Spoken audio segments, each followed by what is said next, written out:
I couldn't do this a day ago without getting one of those $880 fines.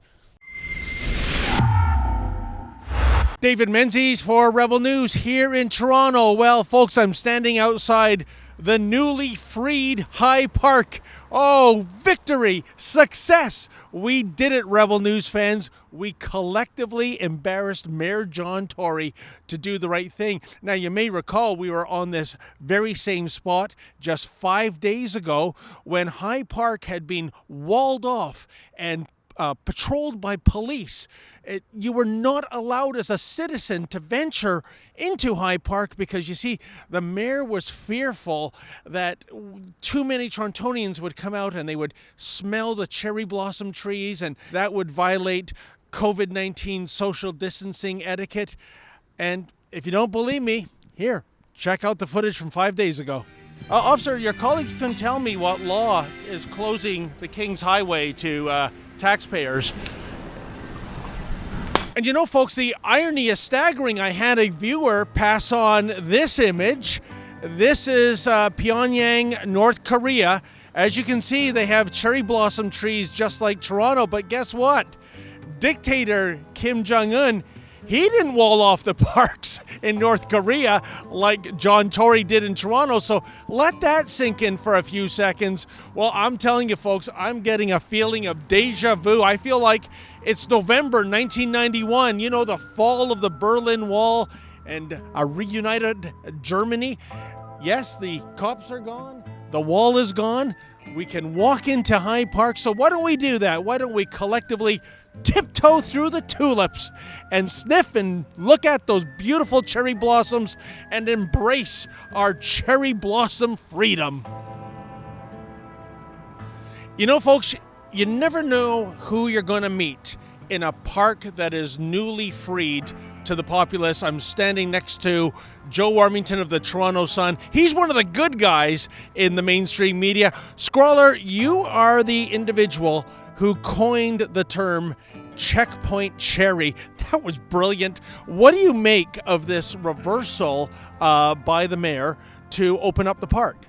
I think that checkpoint cherry is one of the dumbest things that ever happened in Toronto. The fact that they took this park and said you can't go in there, and it was hilarious to see police officers, and I say hilarious kind of, you know, I don't really mean hilarious, it was infuriating to see them stopping, you know, people with their babies and people running in the park.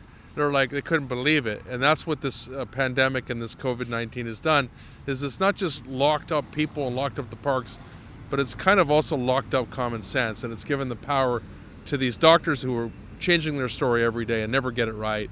And these politicians who seem to don't practice what they preach. I mean, they preach it, but they get on planes and go to their cottages or whatever they want to do.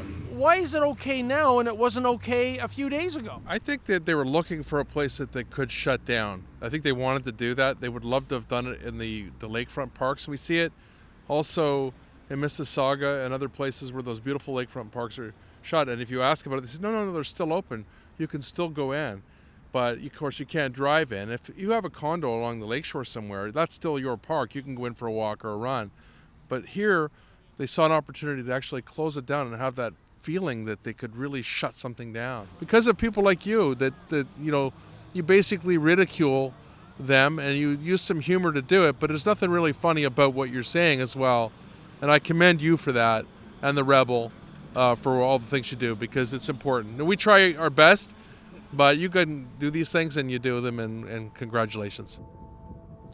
Well, folks, a new day has dawned in terms of floral freedom in the city of Toronto, but there are some remnants from the dark old days of, well, yesterday prior to 8 p.m. when the walls came down.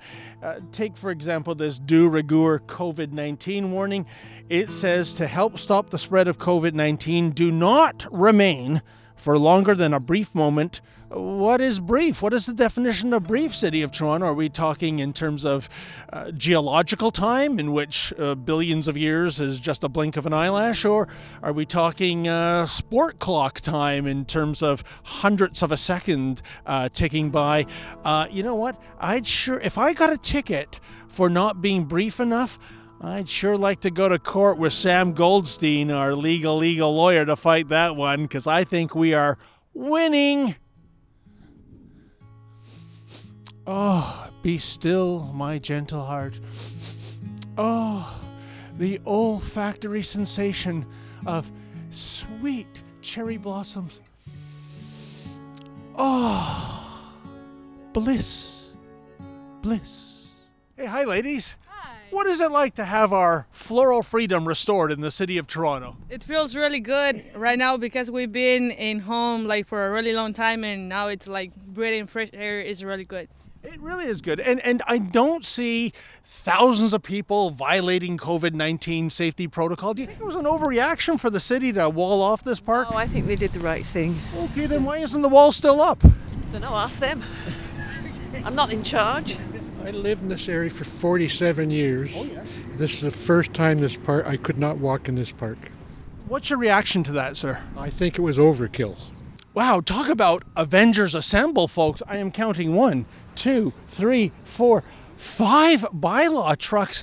Well, hey, for that 6-figure walled off High Park and all the law enforcement that went with it, somebody's got to pay that bill. It was a waste of money. It could have been done more efficiently, but that's not the Tory way. One last question, sir. Oh, and by the way, I call him Mayor Flag. You know why I call him Mayor Flag? Tell me. Because flags go whichever way the wind go, and that's John Tory. It smells like freedom. Indeed, to paraphrase the great poet Joyce Kilmer, I think I shall never see a political retraction as beautiful as a tree. For the Rebel News, I'm David the Menzoid Menzies.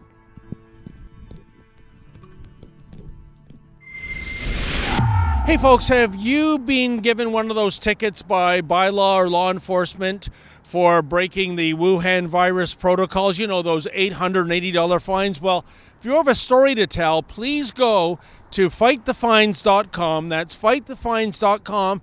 And if we think your story has merit, we'll go to bat for you. We will crowdfund your legal fees to be represented by a criminal lawyer to fight that fine. And hey folks, if you don't have a story to tell and you're in a position to give, please go to fightthefines.com, make a donation so that we can indeed crowdfund these legal fees.